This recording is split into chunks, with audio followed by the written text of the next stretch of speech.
during this really challenging time. And we've all been very busy working out how we can best support people. And obviously my skill set is on the recruitment side, so that's why we're all here today. But for those of you that aren't too familiar with what the charity can offer, we can support across mental health, peer support, professional support, coaching, mentoring, training and advice.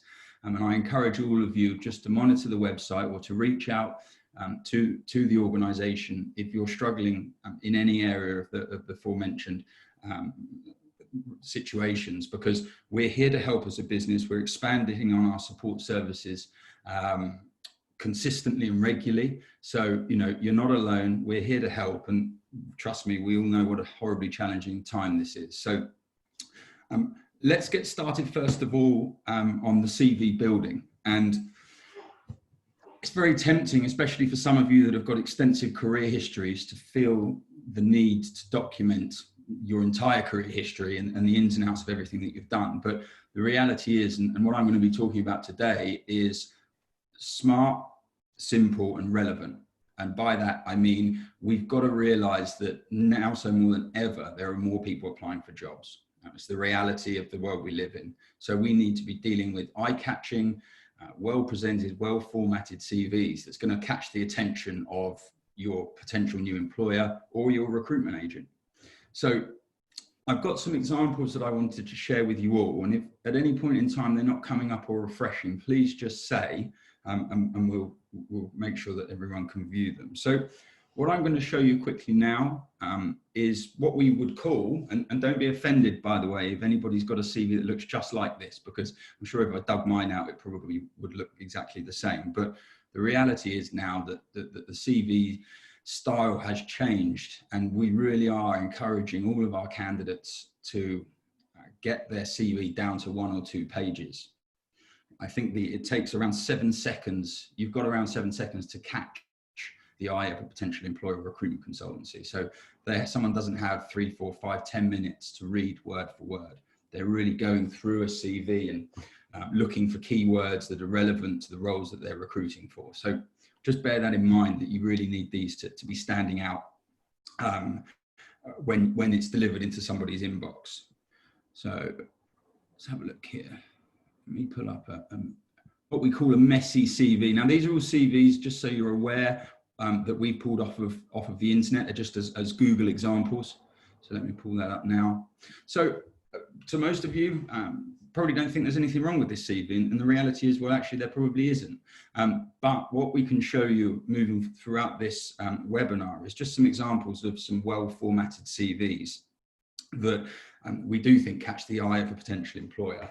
And as you'll be able to see on the next one that I'm about to share with you now, let me go to the smart and simple. The one-page smart is my favorite. I just need to stop sharing and pull this up now. So this is a prime example of what we would call a smart and simple CV. So we actually have, you've got the full level of experience here, a brief profile, summary, objective paragraph here, and then some very simple information down the side. It's well defined, it's well split up, and it's well organized. So a couple of things to point out. In the first, this example, and any example that we share, we don't encourage people to put photos on their CVs. And the reason we do that is we want to try and avoid any immediate first impressions. And especially in the world we live in at the moment, and with various regulations in different countries, you'll often find that a lot of employers won't consider CVs with photos on to avoid any bias or, you know, as we said, avoiding first impressions. So my first advice to anyone is remove the photo off of your CV. I think it's something that we certainly wouldn't represent a profile or a CV to an employer with one on, and a lot of companies will just refuse them anyway. Another thing that a lot of people don't think about, avoiding quirky email addresses. So typically we're not going to be putting our work email, our previous employers' email addresses on. So just make sure that your personal email address is appropriate and there's nothing too quirky on there that might just raise an eyebrow of that potential employer or that person that's reviewing your CV. Again, a good consultant, recruitment consultancy, should be advising you of these things anyway, but while we're here now, I may as well do it as well. And I think that the key thing with all of these and all of the CVs that when you're creating a CV is to think about the relevancy. And certainly with some of our more senior employers candidates that can wear multiple hats, you tend to find that you could probably do half a dozen jobs, and actually your skill set and experience shows that you can do that. But the reality is you're applying for a particular job. So make sure that the content that you're including is specific to the role that you're applying for. And again, the same with career objectives, aspirations. Make sure that it's relevant to that employer. People want to see, you've got to stand out from the crowds right now. People, employers want to see that, you've made the effort to accurately adjust your CV to them as a business and the requirement that they're looking to recruit. I'll just share with you quickly now another example of bear with me 1 second, of what we would call another smart CV, just to give you another another example of what that would look like. You can go onto Google and pull these up, and my advice is to do that, but a lot of them you can actually download these formats or these templates off of Word. So there's no fancy stuff behind it. You don't need to be a technical genius to do it. It's all pretty straightforward. If I can do it, I'm sure you lot can. Has anyone got any questions regarding this style of format or what I've spoken about so far? No, at the moment it's clear. Hello, hi there. Sorry, I didn't catch that. I said it's clear, so no questions from me. Brilliant, brilliant. Okay, fabulous. So the other thing that I wanted to talk about that's quite important, and particularly in our industry where a lot of applications are going to big international companies, you'll find that a lot of these companies will have online platforms that you apply for. And actually what they do is they strip the content of your CVs, put them into their own template, and those are then forwarded on for review. So you need to be careful when you're creating your CV to avoid quirky graphics, any graphs that show, you're 5 out of 10 on this or 8 out of 10 on that skill set, because the platforms that a lot of these bigger organizations use, it won't recognize the content within that graphic. So that information won't then be forwarded on to a potential employer. So as smart as it looks, again, our advice is probably to avoid that. Now, looking briefly onto the personal profile, some people use this as a personal profile, a bit of an overview of a summary, but we quite like the idea of it being sort of a career objective, putting in there some relevant information as to why you're interested in that role, why you think you'd be suitable for that position, almost like a bit of a mini cover letter, highlighting some of your key skills as to why you'd be suitable for it. Again, it all kind of boils down to that bespoke style application that I think we need to be doing now. There's going to be a lot of people applying for the same roles. We're receiving hundreds a day, and very few CVs stand out. So really think about what you can be doing to make your CV and profile stand out. The other thing relevant to that, of course, if we're making CVs stand out, is thinking about, do we need to include past irrelevant roles? And by that, I mean, that everyone at some point in their career may have changed a career path, or they may have moved into aviation from somewhere else. Are those previous roles when we first started out in our careers, are they relevant? There's absolutely no reason, if they're not relevant, they need to be on a CV. You could perhaps highlight that you worked at company ABC during this, these 2 periods, and for maybe in the role that you were in. But I don't think that we don't believe that it's sensible to include too much content or description about those roles if they're not relevant. So again, if you're sitting there worrying how on earth can you cram your CV on a 1 or 2 pager, well, that probably might give you that little bit more breathing space to get it all fitted in. Hobbies and interests. I think we've all struggled with what to put on that, and we all end up putting socializing with friends to kind of bulk it back out. The reality is make it relevant. Team sports, great example of if you are involved in a team sport or something that requires quite a lot of training, or experience, add them in. It's going to add value to when a business is looking at your CV. If you work as a team player, for example, then great. But I think just if you're struggling with what to put on there, just don't put on there. Don't put anything of hobbies of interest at all. That's probably our best advice. Social media platforms. So now more than ever, employers are jumping straight onto the likes of Facebook and Instagram to check out potential employees, and they're doing that because they want to see what they're like out of work. They want to see, what you get up to. And a lot of people now don't realize that perhaps their privacy settings aren't as tight as they could be. And we've had instances before where employers picked up the phone and said, look, have you seen the profile photo of this candidate on Facebook? We haven't. And actually it was completely inappropriate, and it's cost them the opportunity. Rightly or wrongly, the reality is, if your details, the privacy settings aren't tight, then you need to accept the fact that employers are going to be looking at that. So it's just something to be conscious of.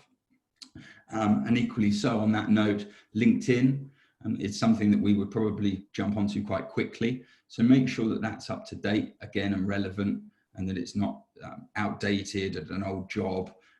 Some of you may have old profiles at old companies that you forgot the login details of. You can contact LinkedIn and get them to delete that profile, or you can request login setting changes to enable you to get access to them. So you need to be thinking that we're not just representing yourselves with a CV, but there's all these online platforms now that businesses will go to do their due diligence as to whether or not they think that you'd be a suitable fit for their business. So just bear that in mind for those of you that don't do so already, please. And I suppose finally, one of the last key points on these is to keep your CV up to date. We all like we all keep our fingers crossed that when we start a job search, that within a couple of months we're going to be happily employed in a new role. But the reality might not be exactly that. So please just be conscious of in your current position, or where you've moved jobs. If you've done some training in between, in between then and finding that great opportunity, make sure it's updated into your CV. And also, I would encourage that as well. If any of you have got the time now, unfortunately, as a result of COVID-19, that you are looking for work, there's loads of online training platforms that are offering a variety of free training.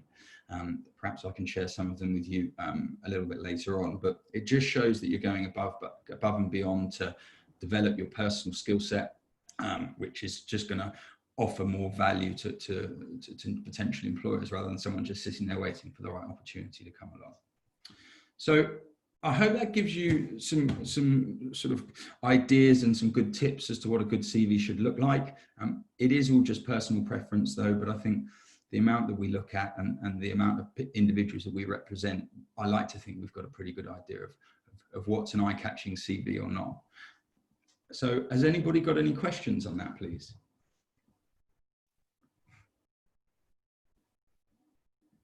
No? We're all good? Okay, fabulous. So what I'll do now then, if it's okay, you can always ask questions at the end of this or put it into the group chat. So feel free to go back over anything you were unsure of. I'm going to go over now the preparing for your interview. So this is a document. I'm going to bring it up in front of you. This is a document, here we go, that we give to all of our candidates that are at interview stage. A lot of this is going to be common sense, but there are some things in here that always raise an eyebrow, and we get a smile and a nod when we're going through this with each of our candidates, because the reality is that a lot of us haven't interviewed for a very long time, and the fact is it can be quite a daunting process. And what we will try and ask people to do is really go above and beyond to prepare for the interview, to make sure that you're giving yourself the biggest chance of securing that job. So just going through these now, and if any of you want a copy of this, I'll share it with you, so no problem at all. Coming prepared. So the amount of people that over the years that have just turned up for an interview without, understanding the company, understanding its requirements, the business's position, is quite surprising. So my advice is absolutely do as much due diligence on that business research them not just on their website, but look into Google. It'll pull up all sorts of past and potential future contracts they may have won, or acquisitions or mergers that perhaps we weren't aware of. And by using that information in the interview, just goes to show that you really are keen on this job and you've done your research. Needless to say, dress smart and presentable. Not all of the jobs that I'm sure some of you are going to be going for are going to require you to wear a suit and a tie. But my view has always been, you can turn up to an interview and take a tie off, but putting one on during the interview might not work quite so well. So it's always best to come overdressed than underdressed. Make sure you're early. I mean, as recruiters, we're constantly dealing with people that have got held up in traffic because they didn't quite anticipate how long it would take to get there. Do your research, check out what the best route is to take, what your transport options are. Just preparation is absolutely key. And things to bring to an interview. I mean, the first one is photographic ID. I'm sure some of you on this phone call will be aware that you won't be able to get into certain areas and even certain buildings without proof of identification. So just remember, bring a copy of your passport along with you.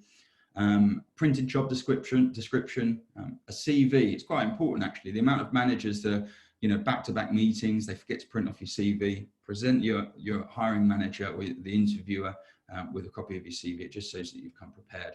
And along with qualification certificates and anything else that your consultant, if you've gone via an agency, will recommend to bring with you. So let's talk about the introduction pitch. Kind of that breaking the ice in that first stage of an interview is always a bit of a worry, and I think it's really important that you kind of get off on the right foot when you sit down to have your interview. So the introduction or the elevator pitch, as we call it, should be kept to around a few minutes long. Don't cram it in.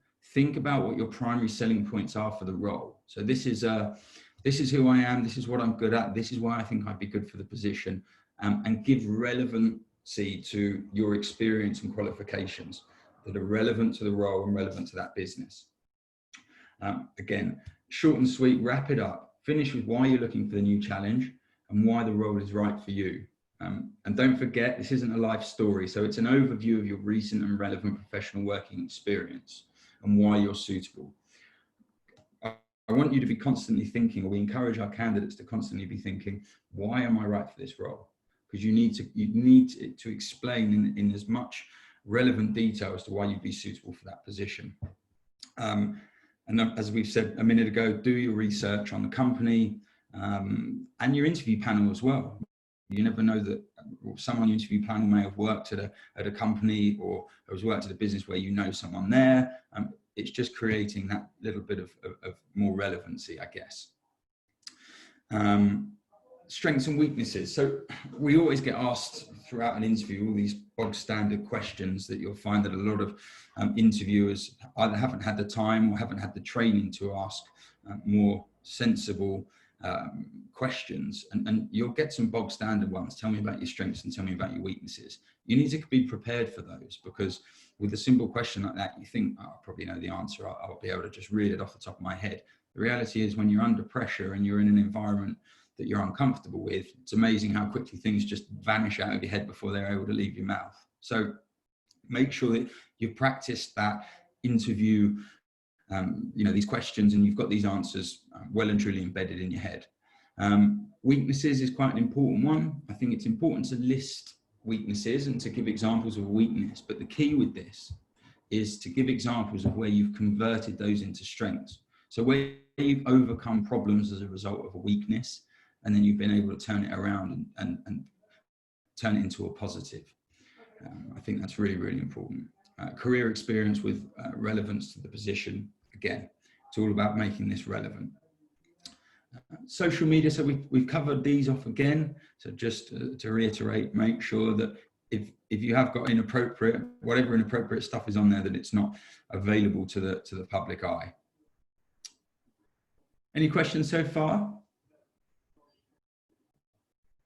Okay. Answering questions. So make sure you prepare in advance how you will answer likely questions. Now at the bottom of this, we've got some example questions here for you. These are pretty standard questions. You're probably going to get 2 or 3 of these as a minimum in most job interviews. But when I forward this document to those of you that want it, they'll be there so you can kind of go through them. Make sure you prepare in advance. Keep answers to questions clear and concise. The most consistent feedback that we get from clients is that people didn't answer accurate questions. They didn't give accurate answers to questions. This candidate rambled on, and before you know it, we were 5 minutes in and they hadn't actually answered my question. They'd just given me a history of something completely different. So, you've got anywhere between half an hour to an hour typically. You've got to make sure that all of the questions that they're going to ask are covered off accurately. And with that as well, provide relevant examples in your answers. So it's always going back and relating to relevant work history. Good interview questions. This is something that we really encourage our candidates to think about, because although it very much feels in an interview that you're being interviewed, and quite right you are, but you're also interviewing that business. You want to make sure that they're a good fit for you. Are you going to work well? Is the business's culture suitable, and is it suited for you? And I know at this moment in time, some of you might unfortunately be saying, well, I don't care where I work, I just need a job. That aside, you need to be thinking, is this business the right fit for me? Because in 6 months' time, when something better comes along, you need to be thinking, what's my employer, the potential employer, going to be thinking, why was that person only there for 6 months? And the answer is, well, the culture wasn't the right fit for me. I didn't like my boss. Well, they're not things that people want to be hearing, potential employers. So just think about those. And some of the good interview questions that we've come up with, what is the company's biggest problem that needs to be addressed right away? Might be more of a managerial type of question.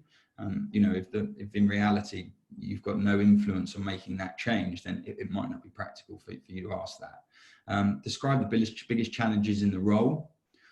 This is a great question because it enables you to go, okay, there was a problem with this. Well, I actually came across that problem in my previous role and overcame it with this. So again, it's making that relevant. What do the first 3 months in the position look like?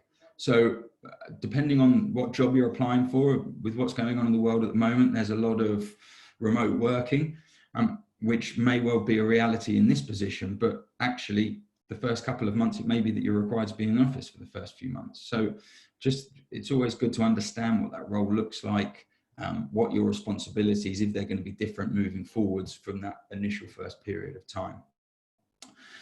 Please can you describe where you envisage the company to be in the next 3 years? Again, it shows that you're interested to see where the business is going. What they're up to is actually the position that you're going to be in. Is it very much a flat role with very limited opportunity to progress and develop? That might be perfect for some of you, but it might not meet your ambition if you are looking to progress and develop. What do you like about working here? It just shows that you're interested to understand the business's culture, how they look after their employees, which we all know is more important than ever. Are there opportunities for career development? And describe to me the company's culture. Everyone's talking about culture these days, and I think it's more and more it's more and more relevant now, and it's about understanding that business. How do their employees integrate and work together? Make sure that it's the right fit for you. Making a good impression, and we say this to all of our candidates. You need to come in with a really positive mindset to an interview. If you have to put yourself in an potential employer's shoes, and if someone comes in very monotone, really struggling to engage with you, would you employ them? Well, yes, you might do, but then it could go against you in the interview. So I think they're not just interviewing you based on your skills and experience, they're interviewing you on your personality, your attitude, your energy. So just think, I know some of you are in a really tough position right now, but really try and bring that enthusiasm so that you want that job. Body language, eye contact, don't forget to smile, all silly things, but when you're so caught up in trying to answer the right questions and, give the right, present yourself in the right way, it's very easy to forget that. Clarity, answer all questions clearly and concisely, and make sure that your interview is full of enthusiasm. Finally then, closing the interview. So this might sound daft, but just make sure the interviewer knows that you're interested in the job and that you want to know the next steps. you know, how many more people are you interviewing for this role? Do you think there'll be a second stage? When do you think I or my agent will hear on this? Try and get them to commit slightly without pushing too hard to get when you make a decision. You're more than entitled to let them know about other opportunities that you're applying for. There's absolutely nothing wrong with that. And that might positively influence them speeding up that decision if you're the perfect candidate. The final point here, and this is a really important question that is always overlooked, and that is to ask if there are any skills gaps and if your accomplishments seem relevant to the role. The reason this is so important is you might be, you know, the interviewer might turn around and say, well, actually, yeah, I think you know, I'm a bit concerned about your experience in this. Well, that's your opportunity then to give the relevant information, as long as it's accurate, of course, that you do have that experience. Now, sometimes you might not, but you can go, well, I have done this here, and I think that this experience could enable me to do that. But by asking that question, you're kind of covering off any specific concerns they might have, and you never know, it could just give you that opportunity. It could just give you, you know, you could secure that position by answering that question, and we've had that before in interviews, so it really is an important one. And then finally, we've got the regularly asked questions. Don't think I won't waste your time going through these with you now, but I can send this out to all of you. I'll get the details of all your email addresses, and we can get this across to you. And my advice is don't forget to practice those. So we kind of whizzed through that, but hopefully I gave you all some good ideas. And although some of you are probably chuckling away thinking I'm teaching you how to suck eggs, but hopefully you picked up a few useful things. Has anybody got any questions that they would like to ask? Well, there are a few questions on the chat. Okay. So I don't know if you've got the chat open there, but one from Zarina. Back to CVs, is there a max page count in terms of CVs? Yeah, no, absolutely not. It's a personal preference, Zarina. From our perspective, you know, we do come across 10-page CVs, and I don't think I've ever got to page 10, because actually the information that you need should be on the first couple of pages. But look, my advice is, if you're struggling to condense it that much, ping it across to me, and I'll get one of the team to look at it, and we can see if we can look at getting it down. But if you've got more than, say, 4 or 5 pages, I think the reality is you could probably do with a couple of versions of your CV so that they're more relevant for different roles. I hope that helps. Right. So what's your advice to someone from middle management level aiming to step up to head of department role? What should they be focusing on? So we work with we work with an awful lot of senior managers or middle managers that are looking to take that step up. And it's a challenge. There's no doubt about it. I mean, we're working some positions at the moment with just that. And I think at the moment, life is the reality is it's going to be tougher for you to do that. The reason I say that is there's going to be a lot of people on the market now. It's where it was a candidate driven market, it's now a client driven market. So I think my advice to anyone is don't be too ambitious when you're looking to take that step up, and make sure that if you are looking for that step up, you are that perfect candidate for it, because the reality is there's going to be more people on the market with those qualifications, unfortunately. And as long as if you're quite a resilient individual and you don't mind getting knocked back, then it's not going to be an issue. But you know, times are tough and you're struggling, and actually that perfect job that you thought you were quite right for, but was probably just a little bit too much of a step up, it might be, getting knocked back a few more times than normal might be a bit of a challenge. But I think it's making sure that you meet the criteria of the role, but you're just lacking that depth of experience. Those are the sort of opportunities that we'd encourage you to go after. I hope that helps. Date of birth on a CV. No, so I mean, you can put it on there, but I wouldn't recommend doing it. Again, it's this whole first impression thing. A lot of our clients, they don't want to, they won't receive CVs with it. So when you're working with an agency, just to kind of elaborate a little bit further, you need to be making sure that they're representing you professionally, that they're representing you to businesses that you're aware of. So to give you an example of our process is, as we're qualifying candidates for suitable positions, we also ask them to provide a consent declaration specifically for the company, for the job, for the location, and at said salary. And that really gives us authorization to represent you. And it confirms that you haven't submitted any applications or working with any other agencies in that sort of role. But it should give you the confidence that we're acting in your best interests, and it's in our best interest to get you the role at the end of the day. But certainly make sure that you know exactly where they're representing you to, and that you're comfortable with what job and what company they're doing that with. Do you feel there are any opportunities within aviation at the moment? Would it be best to hang fire until the industry picks back up? There are plenty of opportunities in the industry, certainly not as many as they were, but the market is picking up. As a business, we're working in a much lower capacity than we were, but we're working with some really great clients, and actually probably in the best part of a dozen countries right now. We're working with a couple of clients in Asia. Middle East is a bit quiet. We've got one client over there, and then across Europe, and including the UK. So the market is improving. Certain areas of the industry were almost unaffected by this, apart from enabling people to come in and out of the country. So my advice is, the more you do now, the more chance you have of securing something. And unfortunately, particularly if you're in the UK with the furlough scheme, the effect of the furlough is that we may be seeing more redundancies over the next month or so. We're anticipating that. So my advice is get in there now.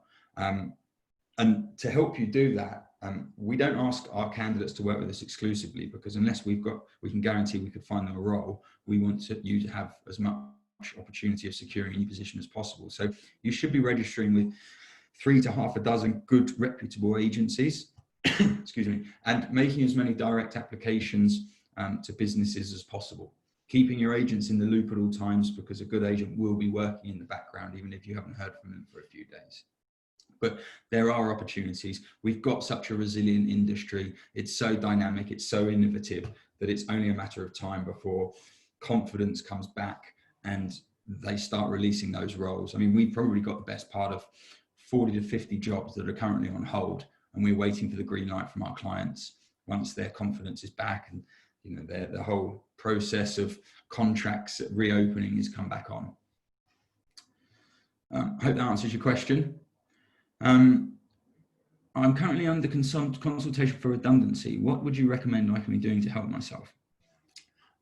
Well, my advice is you've got to take care of yourself. So I would be working on a basis of worst case scenario, and that is that you need to find another job. What we do is we're helping a lot of candidates in this position, and what we're working with them on provisional applications. So we don't want to mess anybody around, and of course that includes our clients. So when we're working with individuals currently going on a redundancy consultation process, we present their profile on a provisional basis, and we make it very clear to our clients that, look, the reality is that if this individual isn't made redundant, they're going to stay where they are. So we're not messing anyone around, we're being open and honest, and my advice is I would do that as well. I hope that answers that question. Do your company represent aviation aerospace businesses only, or does it include hospitality as well? Zarina, I'm afraid we're just aviation and aerospace. I think after COVID-19, I kind of wish we had diversified a little. May have made life slightly easier, but no, we're just aviation and aerospace at the moment.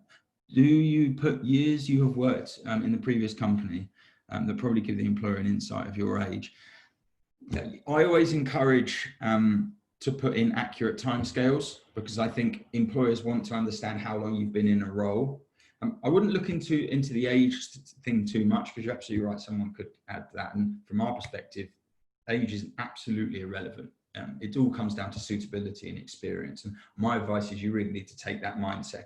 And to be honest with you, if a business does take, the approach of age into consideration, do you want to be working for that sort of company anyway? I don't know. It's just a thought. Advice on content of a cover letter. Oh, Paul, you beat me to actually. That's a great question. We, particularly for more of our senior candidates, we do encourage, but I'm going to say for everyone now, I encourage a cover letter. I think it shows you've gone above and beyond, because very few candidates do it. You can really tailor it to the role, to the business.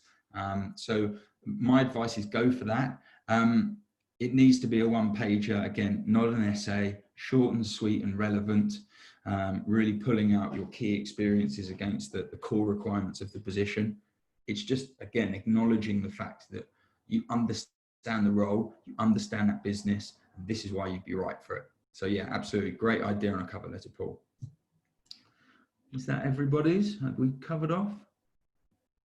Oh, here we go. I've applied for a role online, which on paper looks like a really good fit. I had no way to provide a CV as it was a standard form filling experience on the company website. When submitted, it told you if you were successful, you were here within 2 weeks of closing. How can you chase?